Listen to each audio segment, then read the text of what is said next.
succeeded.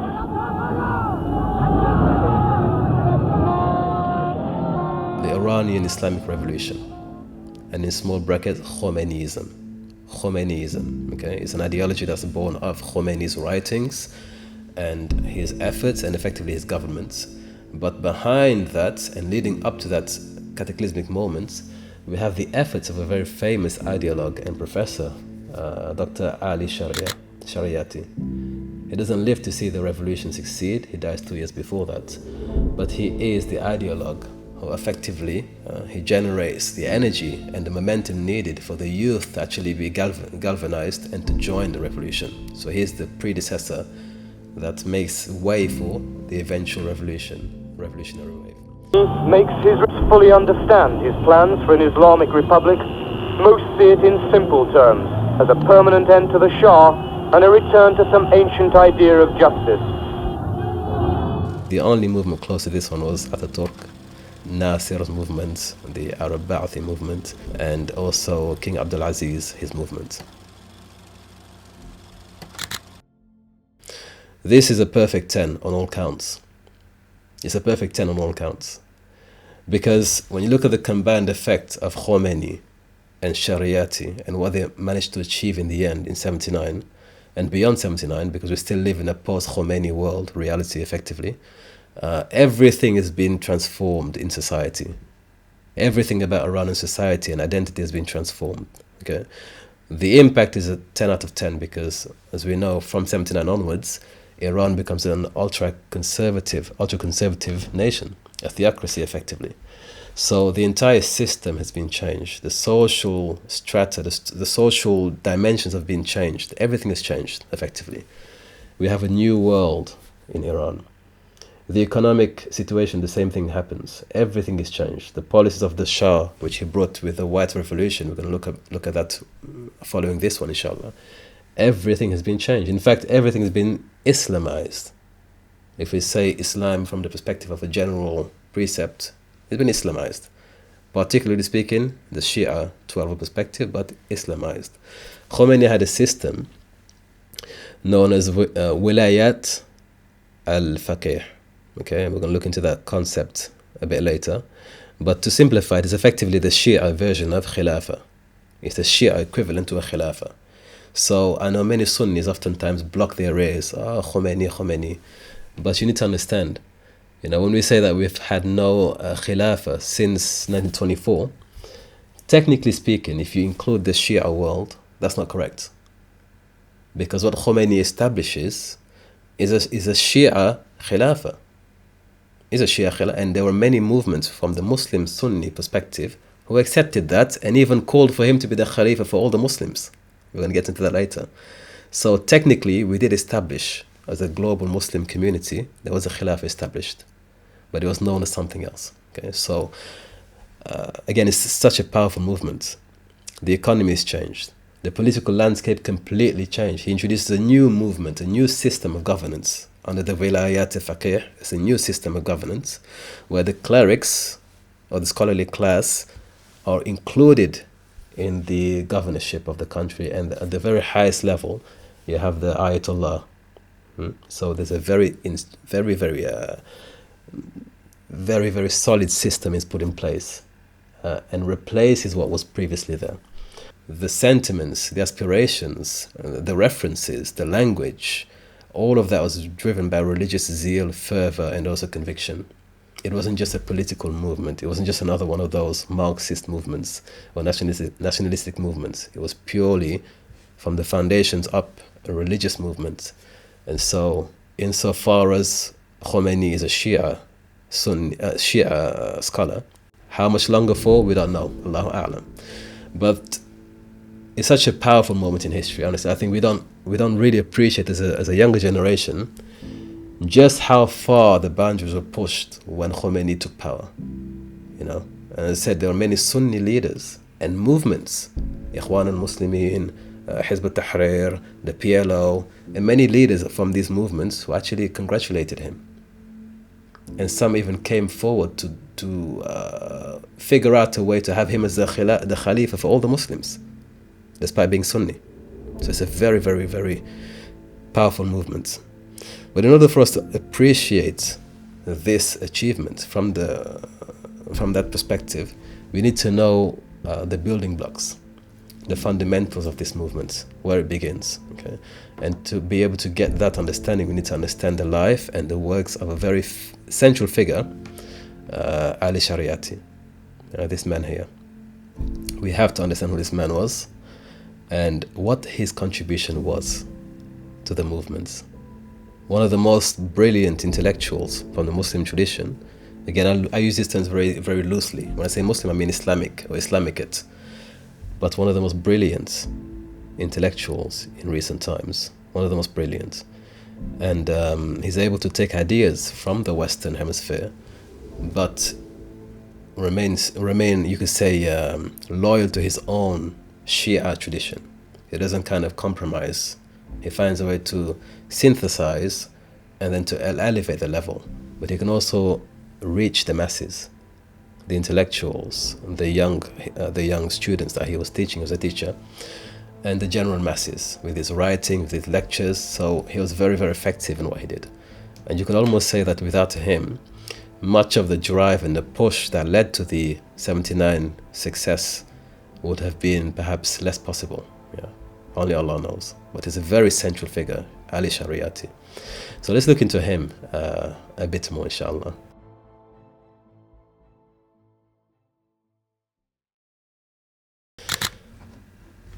Mohammad Reza Pahlavi, who was the final of the Pahlavid Shahs and Emperors, actually initiated in 63 what he called the White Revolution.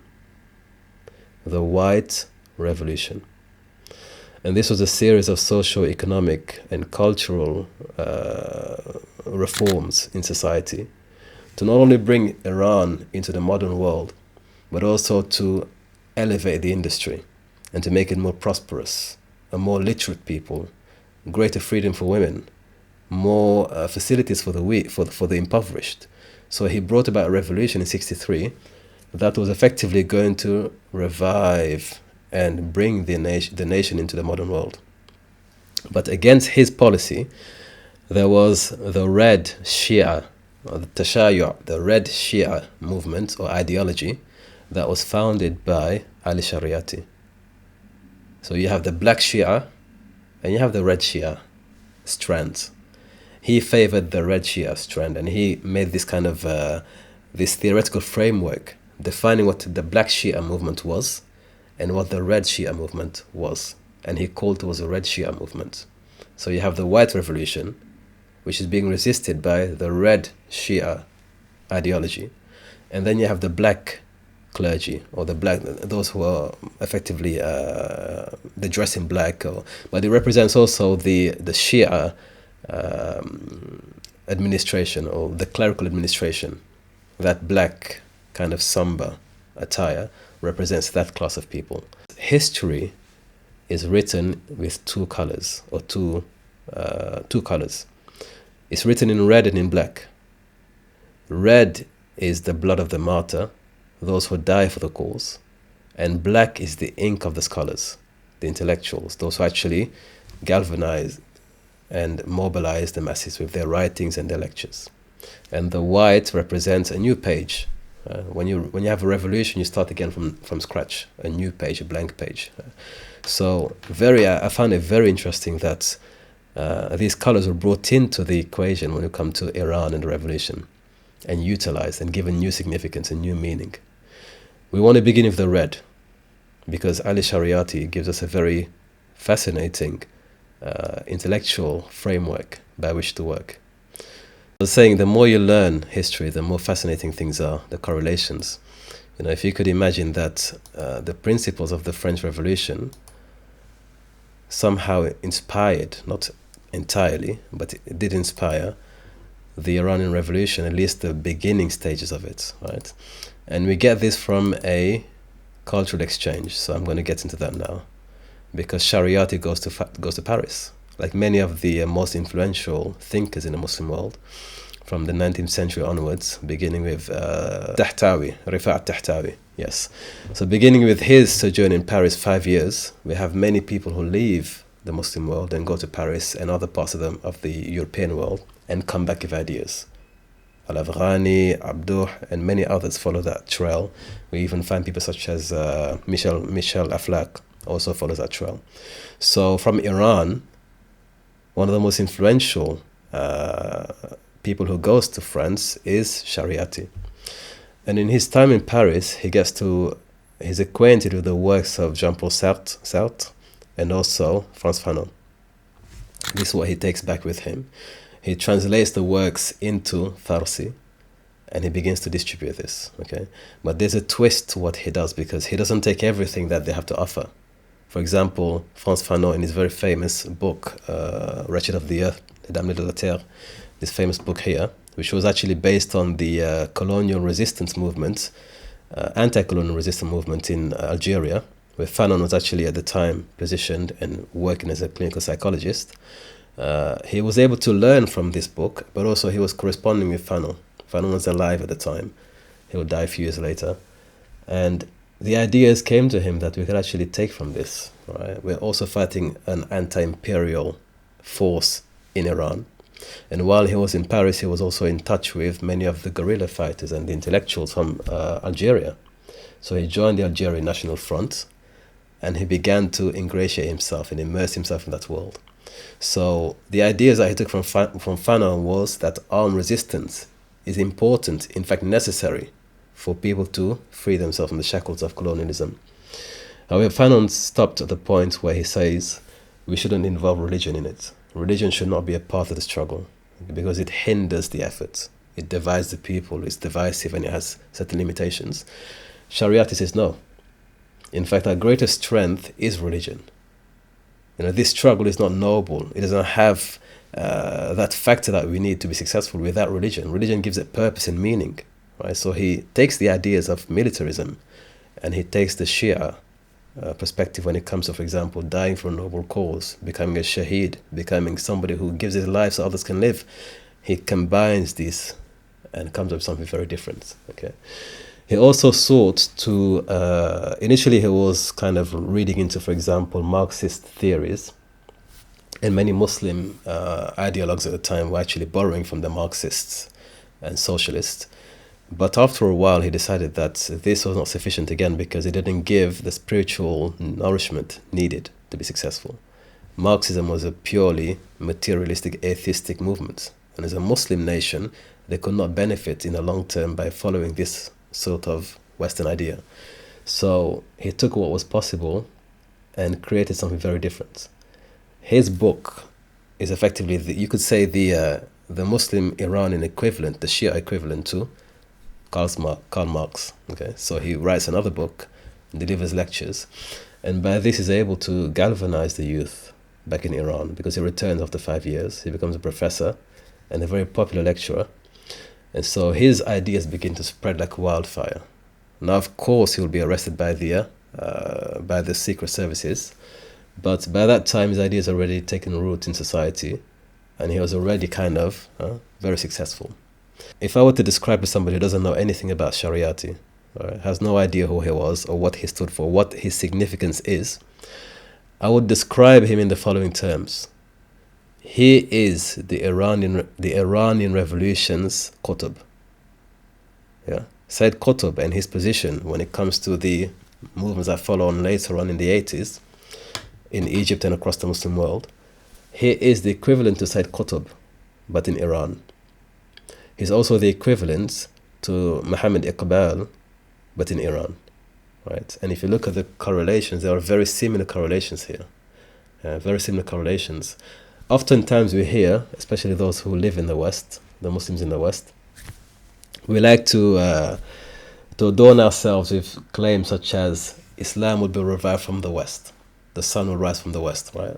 In the early 2000s, this was very common. People say Islam will be revived from the West.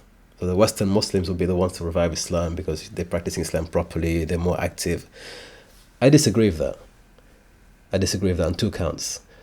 The first count being that those who we have witnessed in the last 100 years who have had the most impact in the Muslim world were not from the West. In fact, I would challenge anyone to name 2 people from the West who made a huge impact when they went back to the East. people who are born in the West. I can only think of one person, Muhammad Asad, and even there he didn't have. He was influential. He played a supporting role, but he didn't lead anything, right? All of the leaders in the Muslim world in the last 100 years were people who were born and raised in the East. Perhaps they spent time in the West, but they did not come from the West. So there is a pattern there. However, there is another thing that also makes sense. There is half-truth in that statement from the West, is that most of those people, again, have had very good influence and powerful influence in the East, spent time in the West. Most of them spent time in the West. Either as students or as people in exile, they had spent time in the West. Okay, so what correlates the three people here is that, number one, they were all born in religious families. They were all born in religious families. Their fathers were either imams. For example, Shariati, his father, had a seminary. Sayyid Qutb was a hafiz by the age of 10. And Muhammad Iqbal began his studies studying Islam first, and then he was sent to school. When his ustadh recognized intelligence in him, told the parents, send him to school. Right? So they had a very strong and early exposure to Islamic culture, customs, traditions, and values. It's good for us to know, those of us who want to raise children tomorrow, who will inshallah have influence in the world. It's good to have these kind of insights. So they began with an Islamic foundation. Later on, they delved, all three of them, in the written works, adab, right? The written works, either as poets or as journalists or as essayists. All three of them had a career with a pen at some point. Okay, but more significantly, they had all spent time in Europe studying. All three of them. Now they take different perspectives and different experiences, but that was a very kind of transformative experience, that they had traveled out of the Muslim world, had spent time in the West, had seen and studied and learned, and had come back to the Muslim world with new ideas, some more positive than others, right? But that was very important to see. So the idea that Muslims in the West, born and raised in the West, have the solutions, not necessarily so, right? But at the same time, there is a truth in saying that perhaps spending time in the West later on in life as an intellectual can give one perhaps the tools, or maybe the spark needed to make a change back in the East. Okay, so for example, Iqbal, he studied in Cambridge, as we all know, Trinity College. He became a barrister. Then he went to Munich, where he got a PhD in metaphysics, philosophy, Persian philosophy. Then we have Ali Shariati, spent 5 years in Paris. He was able to speak to very influential teachers there. He met with Sartre. He was able to correspond with Frantz Fanon and many of the other ideologues at the time. 5 years he studied language, Persian language. He also studied philosophy, sociology, and history. Very important topics. He got a PhD at the end of it. Right? While he was in Paris, he was also introduced to the wider global resistance struggle. So, for example, he was once arrested for participating in a rally in support of Patrice Lumumba. Right? So these are people who are connected to the global struggle. He knew what was happening in Congo, what was happening in Algeria, what was happening in Egypt, what was happening, of course, in Iran. And so this was an opportunity to grow and to understand the bigger picture, how things were being done elsewhere in the Muslim world. Okay, of course, Qutb, we all know his trajectory, his history, but some people may not know. Some people may not know. He spent 2 years in Washington, D.C. He wrote a diary, which is now a book, of his experiences there. They're quite eventful. I mean, if you have time to read it, it's quite interesting. He makes a very, very cutting critique of Western society and norms, okay? So, but he went there to learn to be a teacher. Another thing is, Shariati and Qutb were both teachers by profession. They were both teachers by profession, okay? So Qutb comes back after 2 years and he has a very, very bitter taste in his mouth. He didn't like what he saw in America, right? Many things. I mean, there are many insights into his experiences there. So Shariati does the same thing. They all come back home eventually. And when all three come back home, they don't start a new organization. They join existing organizations. These are all insights that we need to keep in mind, right? They don't start something from scratch. They don't have to start a new organization. They just join an organization that's already on the ground and they push it forward. So Sayyid Qutb joins the Muslim Brotherhood, Ikhwan al-Muslimin. So Muhammad Iqbal joins the Indian League, as we know, the All-Indian League. And Shariati joins the National Front for Iranian Liberation. So they join existing organizations, and there they begin to grow, and kind of people are pulled in by their message, and the influence begins to rise. Okay. So this is very important, because when we think of who's going to revive the Ummah, it's not going to necessarily be those who are picking up weapons. And I keep repeating this again. The pen is really mightier than the sword. It's the pen that can push the swords or lift the guns. Yeah. These are not the people who are going to generate a revival in the Ummah. It's going to be the intellectual class. It's going to be the thinkers. It's going to be those who are able to persuade large amounts of people to join a cause, to commit themselves to a cause, and to eventually carry out whatever is necessary for the cause. The intellectual class, al-uqala, these are the people who are going to drive any change in society. Yeah, they're going to be the ones who drive change in society. So I find a lot of importance in adab, literature, history, sociology. This is very important for Muslims. We need to focus on these kind of things. Those of us who live in the West have an opportunity that others don't have. Rather than complaining oftentimes about what's happening in the West, degeneracy, lax morality, depravity, whatever we want, we could actually serve a greater purpose in the West, both to the host nations, but also to those back home, the Muslims back home, because we are literally living in an experiment. Nowhere in time have Muslims been living in non-Muslim nations in such numbers. Nowhere in time. So we're living through an experiment, and we have unique insights, unique opportunities to understand the psyche, the traditions, the ways of doing things in the West that others back home don't have. We can also make advocacy for them. So we have so many opportunities that we may not be maximizing on. We may not be seeing the opportunities we have at our hands right now, but we have opportunities living in the West. So the revolution begins in the mind, always. And I like to think that, we still have opportunities, inshallah, to make positive change in the Muslim world, but also where we are today. So Shariati leaves France after 5 years, as a PhD. And so when he goes back to Iran, he is arrested. Now his arrest and his career as somebody being arrested begins before he even leaves Iran, because he was joining public protests. He was actually part of those youngsters who wanted to make a change in society, and he'll be arrested for that. He'll be detained for that. Eventually he's granted because he's very intelligent, he has granted a scholarship to study in Paris, which is why he left Iran in 1959 and spends 5 years abroad. He's also arrested in Paris. But on his way back, when he arrives in Iran in 1964, he is arrested on the spot and then detained for a couple of weeks. But when they release him, he's able to be, he's recruited for one of the local universities, where he begins his, you could say, professional career as a lecturer. And this is where his career catapults, because he has now a young audience, the future intellectual class, the university students, and he has their ears.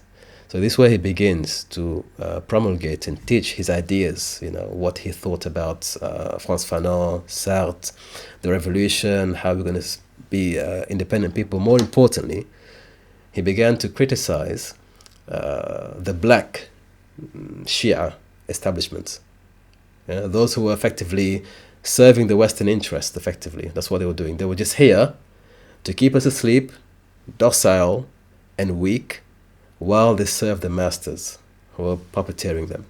What we need is a revolution. We need a revolution. We need new people who are going to come about, who are going to work for the cause of revival and also for the victory and liberation of this nation. So he begins to promote this idea, talking about shahada, martyrdom. He will say things such as, you must die so others can live, right? And that this is the way to salvation. You will be honored and you'll be raised in the ranks in the next life. So he began to really, in want of a better word, radicalize the youth with his lectures.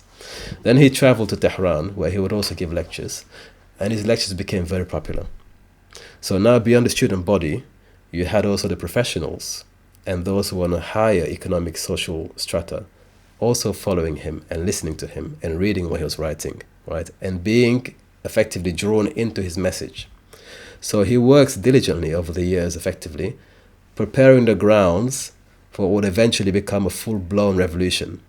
By the time he dies, it's a full-blown revolution, and Khomeini emerges. So he's the one who made, effectively, the groundwork. In the same way, we could say that Allama Iqbal did all the groundwork, right? Galvanizing people with his pen, organizing, calling people, getting the students involved, getting the youngsters involved, getting the patrons involved. However, he doesn't live to see 47. He doesn't live to see Pakistan established. But he is the ideological founder of Pakistan. In a similar vein, Ali Shariat is the ideological founder of Iran, or the Islamic Republic of Iran. He's the one who made all the initial ideological arguments and persuasive cases so that it was possible for somebody else to come along and drive the movement. Yeah. He was effectively arrested several times. SAVAK, which is the secret services in Iran, the Shah's secret services, effectively CIA, equivalent to CIA or Mossad. In Iran, it was SAVAK. They were persecuting him for obvious reasons. He became dangerous, and they arrested him. Eventually, he had to leave. In 75, he had to leave. Fleeing for his life and safety, he left Iran and he went to England, Southampton, right? So he came to England, but he died very shortly thereafter he died. Now, the circumstance of his death has been argued and debated. Some people say he was poisoned by SAVAK. Others say he died of a heart failure. Okay, it's not really, it depends on who you ask, effectively. But he died very shortly thereafter, in 77, 2 years before the Iranian Revolution became successful. Okay, so he doesn't live to see the fruit of his ideological work, effectively. Southampton, yeah. So interesting, but and when he dies, his body's taken back to the Muslim world, but he's buried in Damascus, right next to Zainab bint Ali, radiallahu anha, the granddaughter of Muhammad sallallahu alaihi wasallam. Through Ali, radiallahu anhu, his granddaughter is buried next to her. So that gives you an estimate as to how much how much reverence they had for him. So he's buried next to the granddaughter of Muhammad sallallahu alaihi wasallam in Damascus. Yeah. This is a man who's had really a short career, because he died at the age of 44, but then tremendous impact in the Muslim world. Tremendous impact. Right? Very intelligent man, and his books are still available. You can still read them if you want. But more importantly, and I really found this interesting, is the idea of the red Shia. Right? The red Shia and the black Shia. I found it very interesting. So his book, The Red Shia, is actually, or Red Shiaism, has been translated into English. You can find it readily available. He divides the Shia hegemony into two parts. One is the red bloc, and one is a black bloc. Okay, the red bloc represents, you could say, the revolutionary arm. Yeah? Those that are willing to die for justice. If you remember when we talked about the Umayyad politics, we mentioned various schools: the Khawarij school, the Sunni school, the Shi'i school. And within the Shi'i school, there are two distinctive factors. Number one, the ruler has to be of the Ahl al-Bayt. That's one thing. Lineage is very important. But secondly, he has to fight for justice. Okay, he has to fight for justice. He needs to fight against tyranny for justice. That's one of the, of course, things developed later on very differently. You had two strands of Shia schools, but that was the principal distinctive factor between Sunni and Shia. Besides being Ahl al-Bayt, the second one, you have to fight tyranny and struggle for justice, even if it costs you your life. So the Red Tashayyu, the Red Shia movement, he revived this idea that it's not good enough to just be a good Shia, to follow imams and to just fulfill the rituals. You need to fight so that justice is established in society. You need to be able to fight against corrupt tyranny, against, for example, the Shah. These are kings and emperors, and we follow imams. You need to fight for this to be removed so you can replace it with a righteous ruler, somebody who follows the traditions of the imams. So this, when we talk of the Red Tashayyu, we're talking about Karbala. As we know, that's a central pillar of what follows in the Shia tradition. Okay, Imam al-Hussein radiallahu anhu, he dies for what is right. He spills his blood for what is right. And this is an exemplary figure for the rest of all the Shia Imams, okay, that you have to fight for justice. It's not good enough just to be a Muslim. You need to be able to fight to re-establish justice. And in many ways, when you look at, oftentimes if you look at the political edge only, the political dimensions, many people who consider themselves Sunni are actually Shi'i. Let me measure my words. From a political perspective, many people who consider themselves Sunni are actually Shi'i. Because when you say, for example, the Sunni tradition is to be patient, is to avoid the greater harm, even if it means subduing yourself to a tyrannical leader or government, that is a Sunni traditional aspect. We can have corrupt leaders.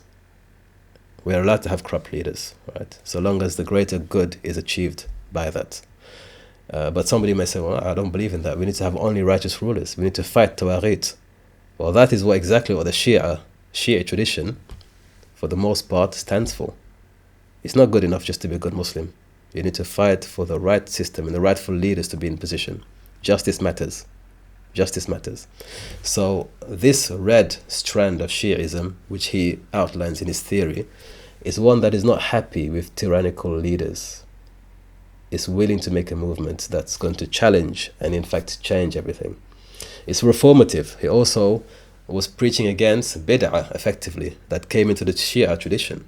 Okay, we need to go back to the early sources, the early traditions, the early format of Shia Islam, and give up all the khurafat, effectively, all these folklorish practices. Let's go back to the pristine form of what Shia tradition was. Let's go back to the first generations. Also armed struggle. So jihad was now brought back. Whereas Fanon talked about armed struggle and rebellion, and the Marxists talked about armed struggle, he talked about jihad. And he actually argued that Islam has everything that all the other movements have. All the ingredients are already in Islam. We don't need to go and become Marxists or capitalists or socialists or communists. Everything is in Islam. All the good parts are in Islam. All we need to do is find and implement. We don't have to adapt from somebody else's ideology. So armed struggle is covered in Islam. It's called jihad. In fact, it's even better in Islam, because with Islam, it doesn't die when you die. There is an afterlife. You become a shaheed. Right? So we have all of these building blocks. We just have to implement them. So jihad is central in his ideology. It's central. And he would talk of, for example, the sacrifice of those who accompanied Al-Hussein at Karbala, those who fought with him. They were mujahideen, then they were shuhada. So these are the examples we need to follow, right, if we want to become, again, a successful people.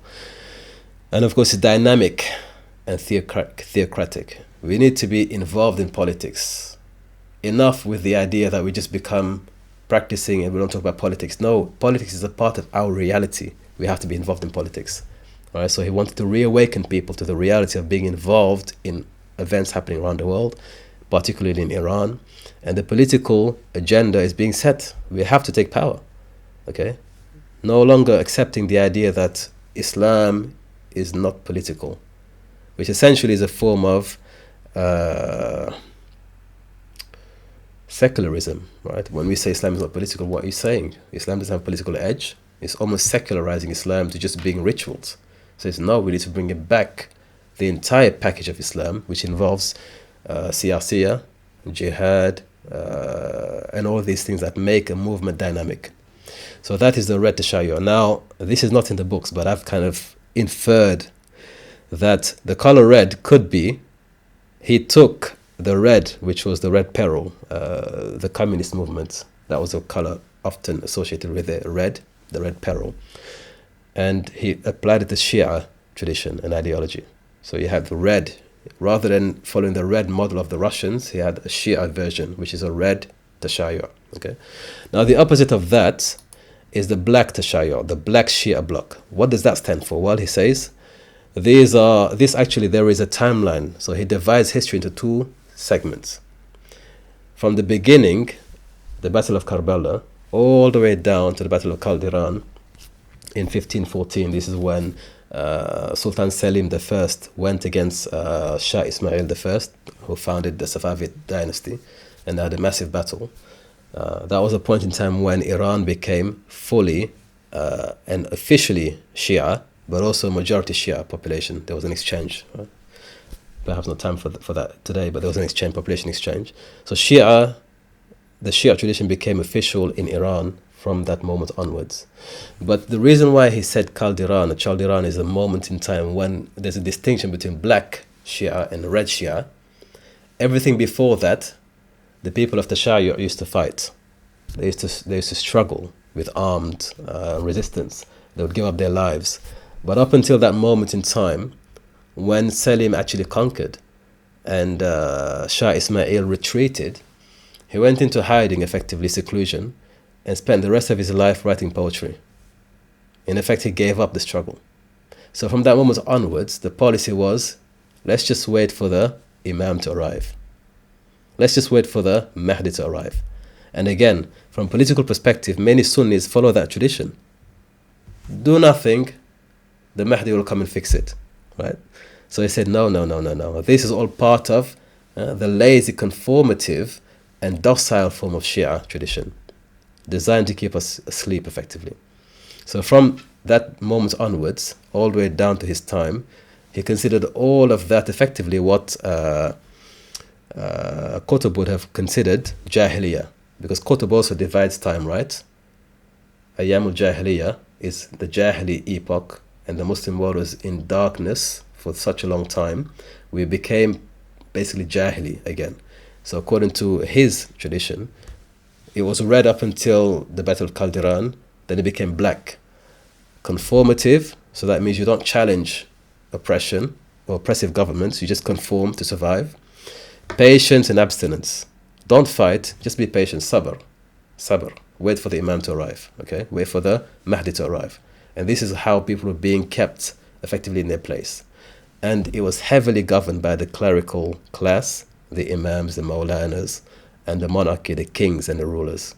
So effectively, he wanted people to move away from this form of manipulative Shia ideology towards a more pragmatic and practical form, the red Shia. So he actually, it's a rhetorical device because this didn't exist in reality, red and black, but he created a framework and he presented it. Which one do you want to be in? And of course the youth at the time, we want to be in the red Tashayya. Right? We want to be those who fight against injustice. We want to re-establish the proper ruling and governance, and we want to be champions of virtue rather than being accomplices of vice and immorality, which at the time was actually considered, basically the white revolution was considered westernization, vice, immorality. Yeah. So we get this idea, and effectively he leaves this behind for others to inherit and to basically fight towards a common cause, a noble cause. Yeah. So at the time, Brother Yusuf, after the Battle of Chaldiran, there were many Shia who were residing in the Ottoman regions, empire. And there were many Sunnis who were residing in Iran. Iran is actually mostly Sunni. But following the battle, there was a population exchange. So the Sunnis who were in Iran were to leave or be killed or converted and to go to the Ottoman realms.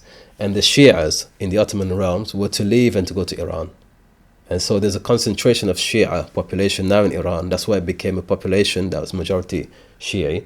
And the state religion was Shia, okay, doctrine. So that's the moment in time when it became a separation between Sunni and Shia world. And Shia doctrine was consolidated at that point onwards. Yeah. So the Safavid Empire and Shah Ismail was the beginning of what we know to be today majority Shia region. So his catchphrase, or one of the famous pronouncement, was, "You must die so that others can live." You must die so others can live. Okay, be prepared to give your life so others can live.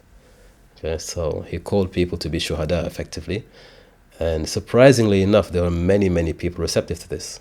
Okay, many people, the young people, receptive to this, and you could imagine how this could be a very disturbing message for the establishment to hear this kind of thing, rhetoric, by a university lecturer, an intellectual, okay, who's going around radicalizing people and getting them to actually commit to this very powerful message. So now I want to paint the image, because again it's quite complicated. When you look at what happened in Iran, oftentimes you will hear the CIA, the MI6 set the Shah up, okay, so they betrayed him, they put him in a position where he couldn't get out of it, and then they left him. Other times you will hear that no, the CIA was backing Khomeini, he was a CIA asset, so he was also being backed. Then you hear, no, actually no, the USSR, at the time the Soviet Union, was supporting the 𝗃𝙅 party, which is where Mossadegh was actually of that party, and they sabotaged the Shah's administration. So there are many back and forths, okay? Then you will hear, for example, that the Shah was a very close ally to the Americans, which was true, and to the French, okay? To the British as well, and to the Russians, because they had oil interests in there. But at the same time, he was also, on a domestic front, he was engaged with both the clerical, you could say, pillar, including Khomeini, and also those who were socialists, the students, you know, those who wanted to have a more liberal and more kind of advanced form of living, and those who ascribed to the ideals of the 𝗃𝙅 party. He reached out to them. He wanted to win them over. But more so, towards the latter part of his career, he sided more towards the clerics, which is very strange, but we'll understand why. He went towards the clerics. So he sided more. He allowed them to build masjids. He built something like 3,700 mosques. He allowed only the clerics to have political groups and parties. He forbade the socialist groups from gathering and having political agency. And so he decided to actually fight one with the other. If he had to choose a poison, he would rather go for the clerics rather than going with or allowing the communists to take root in Iran. So he sided with the clerics. But it's a very dirty game. It's a very dirty game because he is effectively betrayed by everybody who actually he has a deal with, including the Americans and the French. So at the end of the presentation, we're going to see how that happens. But effectively, he is the white revolutionary, and he's trying to juggle the red and the black. Okay, which one is more harmful to me, and which one can I set off against the other one, while at the same time working with America and France to keep the Russians away, the foreign enemy. Okay, so there is a lot of political play at work there. Welcome to HistoryUn, the world's leading online learning platform specializing in Islamic history. To discover the HistoryUn mobile app and participate in regular live and interactive seminars and tune in directly from your handset from anywhere in the world. Enjoy instant access to a growing catalog of on-demand streaming content exclusive to the platform, accessible from a variety of devices including desktops, tablets, and cell phones. Connect instantly with our global community of history enthusiasts via our private community forum. To find out more about our online history programs and resources, visit our website today at www.historyun.com.